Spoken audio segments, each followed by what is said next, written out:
Halo teman-teman, Assalamualaikum. Ini adalah HP Samsung Galaxy A320Y yang beberapa waktu lalu saya belikan baterai teman-teman ya. Oke, sekarang sudah mati teman-teman.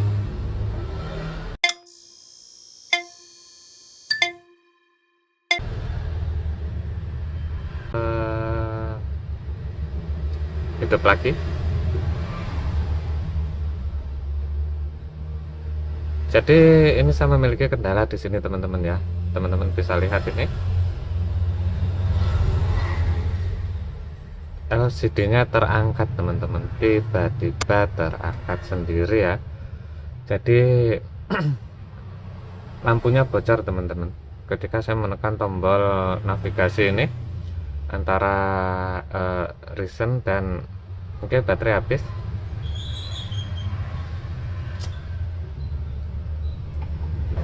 Antara tombol ini teman-teman, jadi dua tombol ini lampunya bocor di sini dan juga di sini teman-teman ya, sampai masuk layar.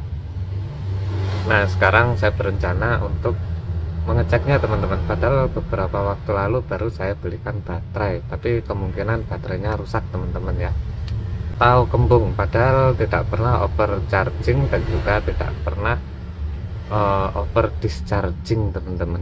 Oke, ini gimana bukanya dan dia hidup lagi teman-teman. Nah akhirnya terbuka juga. Oke, kita cek kondisi baterai teman-teman ya. Duh, susah sekali ini, pakai hard case teman-teman, bukan soft case ya, hard case. Oke, nah ini juga terangkat teman-teman, dia pakai hard case, jadi ini ada tekanan di sini teman-teman ya, dan ini sudah terangkat seperti ini teman-teman.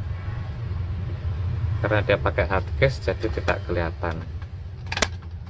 Akan saya buka teman-teman. Ini kemarin saya tempel menggunakan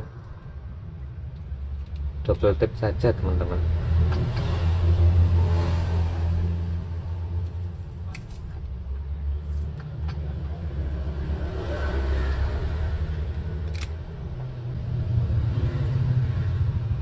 Oke, mengembung teman-teman ya, kalian bisa lihat ternyata baterainya mengembung.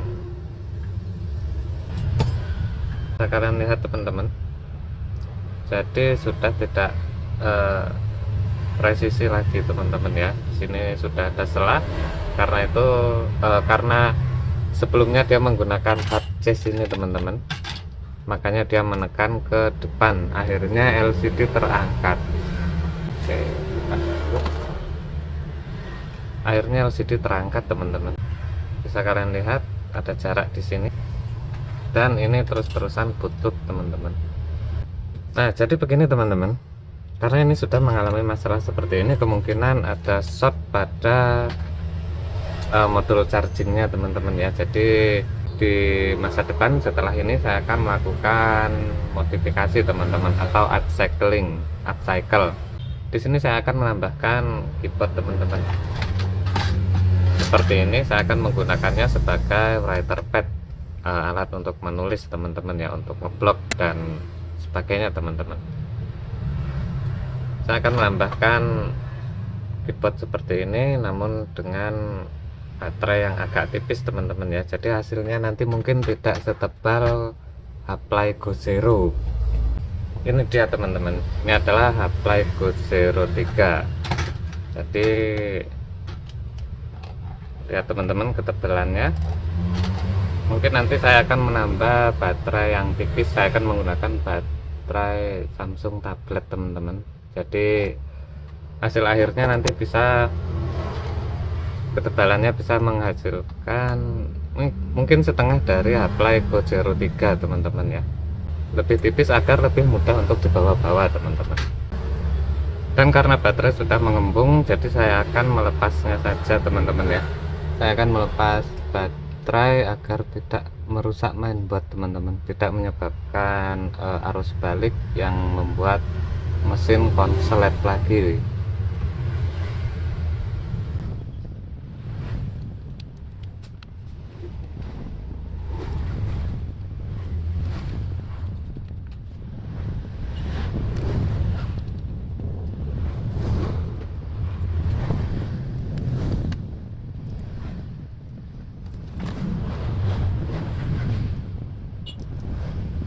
ternyata sudah keras teman-teman, dia menempel dengan sangat kuat, padahal saya hanya menggunakan double tip biasa teman-teman ya, bukan double tip 3M teman-teman.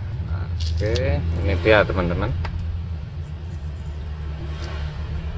kalian bisa lihat dia sudah kembung teman-teman ya, karena itulah dia menekan LCD ke depan teman-teman, dan saya baru menyadarinya kemarin. Nah sekarang setelah baterai dilepas, dia sudah menjadi presisi lagi. Jadi idenya adalah saya akan menambah keyboard seperti ini, lalu saya akan mengoper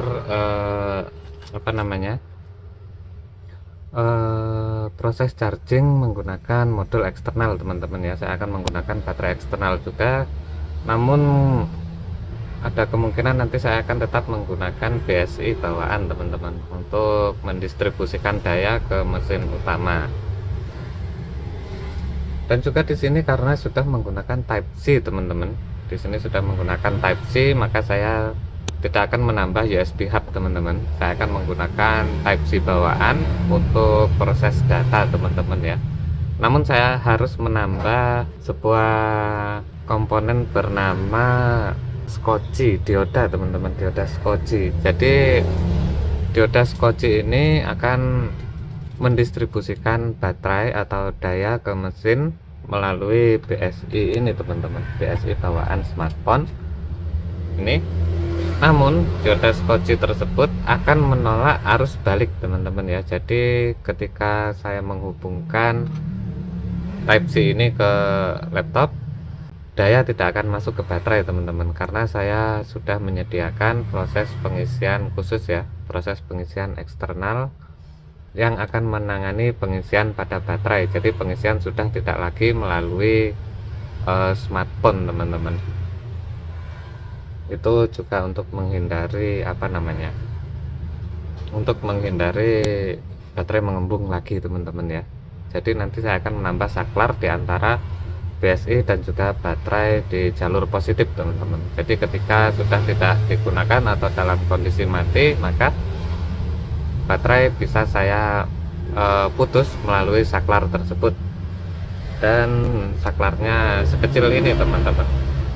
Seharusnya sih tidak menghasilkan device yang terlalu tebal teman-teman ya. Mungkin nanti akan saya letakkan di sini, tidak terlalu tebal teman-teman. Jadi kalau misalnya saya tambah keyboard seperti ini, kemudian saya bisa meletakkannya di sisi sini teman-teman. Jadi di sini masih ada space teman-teman ya, di sini ada space. Oke, ketebalannya sama dengan keyboardnya teman-teman. Jadi nanti di sini baterai, dan baterai dari keyboard juga akan saya lepas. Jadi manajemen dayanya menjadi manajemen daya tunggal untuk kemudahan perawatan teman-teman. Nah di sini di tempat baterai lama ini, disinilah saya akan memasang atau meletakkan modul-modul charging eksternal yang nanti untuk colokan Type C nya akan saya letakkan di sebelah sini teman-teman, di sebelah kanan ya, karena ini nanti tombol volume di atas, berarti posisinya seperti ini teman-teman. Di sini untuk charging, kemudian yang bawaan dari smartphone ini untuk data dan juga OTG. Itu artinya saya juga batal menggunakan Samsung A320 ini sebagai ponsel utama teman-teman, karena masalah tadi ya. Selain masalah tadi, saya juga mengalami kesulitan ketika login pada akun M-Banking teman-teman. Jadi proses loginnya selalu gagal. Akhirnya ya sudahlah, saya gunakan saja sebagai alat tulis, alat untuk blogging, alat untuk mengetik. Dan bagaimana nanti hasilnya, ikuti terus video-video di Dognet Workbench teman-teman. Jangan lupa subscribe dan juga ketuk tombol loncengnya agar selalu mendapat notifikasi ketika video-video baru ditayangkan. Oke, begitu saja. Sampai jumpa lagi pada video yang lain, dan wassalamualaikum.